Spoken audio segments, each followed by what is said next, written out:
Good morning, Hiram here. On one of my other videos, I had made the comment about these cans. They come with wax, unscented wax in it. It's a candle.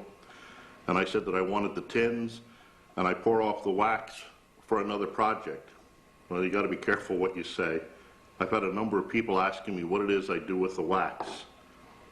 Well, I make what we used to call in the Boy Scouts survival candles. This is where you take corrugated cardboard, wind it up, put it in a can, and then pour wax in on it, and it becomes a really nice candle. Let's see if I can light it up here.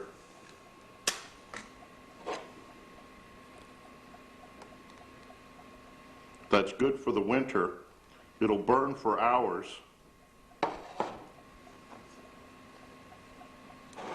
And give off a lot of heat. A little bit of smoke, a little bit of soot maybe. Wouldn't be something that I'd use in a tent, but it's a nice little thing to have. I usually have one or two of these in all of our cars. Once it's started, it's a little hard to blow out because of the wax down in. I was also thinking that if anybody wanted, they could make their own. This is the same tin. I just rolled up the cardboard a little smaller. Roll it up that it fits in there, put a rubber band around it. See how deep it is? And then just take a saw to it to cut yourself out a slug. Now the rubber band is just there for now to keep it together.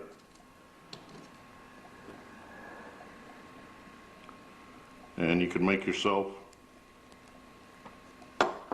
a smaller version. Now, like I said, I may have said, in the Boy Scouts, when I was in the Scouts, we called these survival candles. I don't know what they call them today. An easy way to make them, and also they're reusable. Once you've had it on for as long as you need it, you can just snuff it out with the lid. In the same way with this one. Just snuff it out with the lid. And just like any candle, you get some smoke. Now the easy way to make these, I don't use double boilers when I do my my wax melting. I use one of these. People may have seen it, they're cup warmers. If you're a coffee drinker, in an office, you can put your mug on there and it keeps your coffee hot. Or they use them for the big candles, for people that don't want to burn a candle.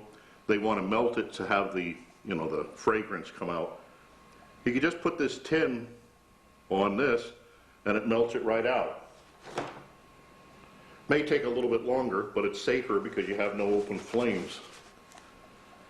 So in our case here, all we got to do is pull this. Should have brought needle nose. Just pour a little bit of the wax off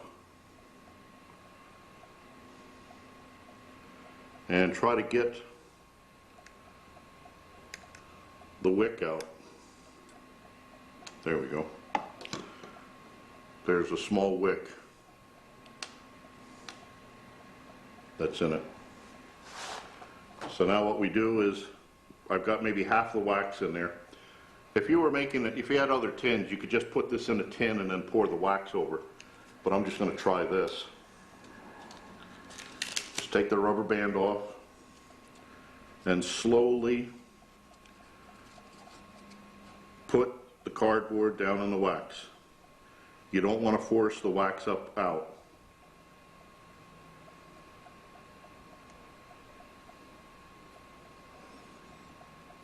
Okay, it looks like it took all that wax. So now what I do is I just pour this wax back in it.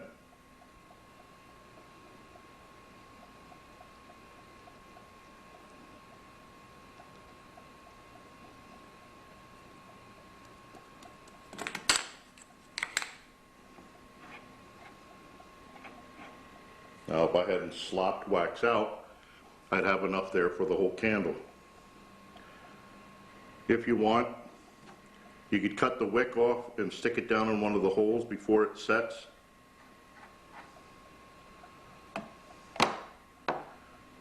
And there you have a candle, a survival candle. Let it cool off, and then you can put your lid back on. Don't put it on before, let it cool off first. Once again, if you put this on now, it's liable to create a suction that you'll never get the lid off again. And that's a quick and dirty survival candle. Thanks for watching, and watch for Max.